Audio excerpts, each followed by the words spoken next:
திருச்சிராப்பள்ளி மாவட்டம் திருவரங்கம் வட்டம் மணிகண்டம் ஊராட்சி ஒன்றியம்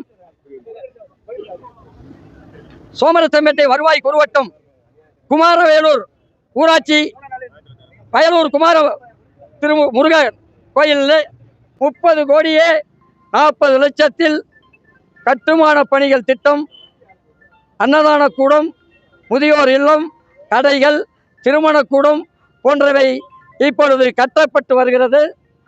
அந்த பகுதியினுடைய மண் வளம் சாயல் தரமாக இல்லை, உறுதித்தன்மை இல்லை என்பதை அரசே கண்டுணர்ந்து 15 அடி ஆழத்துக்கு மண்ணை நோண்டி அப்புறப்படுத்திவிட்டு தரைமட்டத்திலிருந்து மேல்மட்டம் வரை கிராவல் மண்ணை போடாமல் பில்லர் எழுப்பி திரும்பவும் தரமட்டம் அப்புறப்படுத்தப்பட்ட அந்த களிமண்ணையை கொட்டி பேஸ்மட்டம் வரைக்கும் கொண்டு வந்து விட்டார்கள்.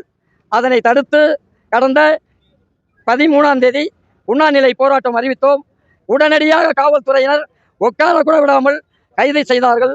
ஆனால் தரமற்ற கட்டுமானத்தை செய்த அந்த கயவர்களை, அதற்கு துணை போன அதிகாரிகளை இந்த அதிகாரிகள் ஏன் கைது செய்யவில்லை என்கின்ற ஆதங்கத்தோடு இன்றைக்கு திருச்சிராப்பள்ளி மாவட்ட ஆட்சியர் அலுவலகத்தில் மாவட்ட ஆட்சியரிடம் அதே களிமண்ணை 12 சிப்பங்களில் சிப்பத்திற்கு 10 கிலோ வீதம் 120 கிலோ மாவட்ட ஆட்சியரிடம் ஒப்படைத்து இதை அரசின் மூலியமாக ஆய்வுக்கு உட்படுத்த வேண்டும் என்பதை வலியுறுத்தி இந்த மண்ணை மாவட்ட ஆட்சியரிடம் கொடுத்து ஆய்வுக்கு உட்படுத்த கோரிக்கை மனுவுடன் இங்கே மக்கள், பக்த கோடி மக்கள், பொதுநல அமைப்பினர், சமூக ஆர்வலர்கள் அனைவரும் தமிழக விவசாயிகள் சங்கம் திருச்சிராப்பள்ளி மாவட்டத்தின் தலைமையிலே ஒன்றிணைந்து இந்த கோரிக்கை மனுவை சமர்ப்பிக்க இருக்கிறோம்.